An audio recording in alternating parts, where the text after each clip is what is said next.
So hello Sir Jomar, no? So gumagana na yung SCC nyo. So nakikita yung araw nagbi-blink din yung solar panel natin ay nag-harvest yan, ibig sabihin yan. Then LBD natin, nakaset na yan. Then SCC.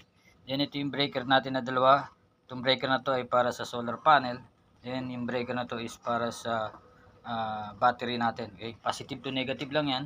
Then ito yung solar panel na wire natin. So kung parehas yung wire nyo, lagay nyo lang ng tanda. So ito tinandaan ko is positive, then ito is negative. Then if may color coding yan, black, red is positive, then black is negative. So dito hindi kayo malilito, mayroon ng color coding dito yan. Red is positive, then black is negative, parehas sa battery, no? Ganun din. Okay. So paano patayin? So papatayin natin yung system natin kunwari, no? So naka-off na yung inverter ko, then unahin natin yung solar panel. So mawawala yung icon ng solar panel natin, then yung battery. Ayan. So once na dumating sa inyo, kinabit nyo na kunwari yung battery nyo, then solar panel, tama na yung polarity. So power nyo muna yung battery. Okay, lalabas sa LBD yung range ng battery natin. Then itong LBD natin, LCC natin ay wala pang icon, no, ng solar panel. So ipapower nyo yung solar panel. Ayan. So lumabas yung solar panel, then nagbi-blink, ibig sabihin yan ay nag-harvest na ng kuryente. Okay? So sa first time na gamit nyo, if yung battery nyo ay low bat or luma, no, kailangan umabot muna siya ng 13.5 yung voltage bago umilaw yung LED na yun, no. So eto sa ngayon kasi nakaset na yan.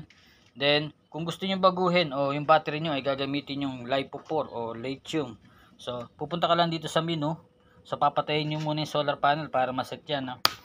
So okay, nawala na yung solar panel, din pindutin nyo itong menu. Ayan, dalhin nyo dun sa B1.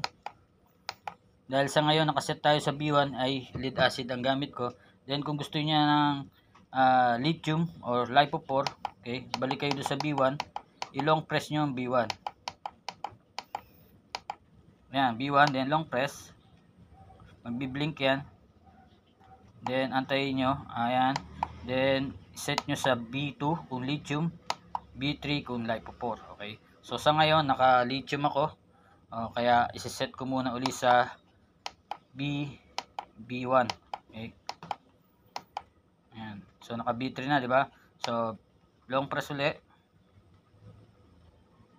then i-B1 ko. Okay, ayan. Pwedeng long press mo yan.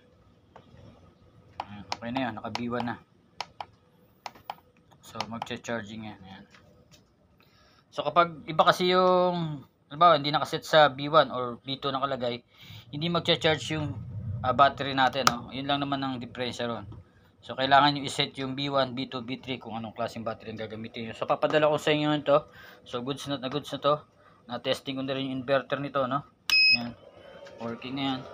So yung blower natin gumagana yan once na mag-init siya. Then mamamatay kung malamig lang. So 220 volts, goods na goods yan. Okay, talagyan natin ng load. Teka lang, kuha ko ng load.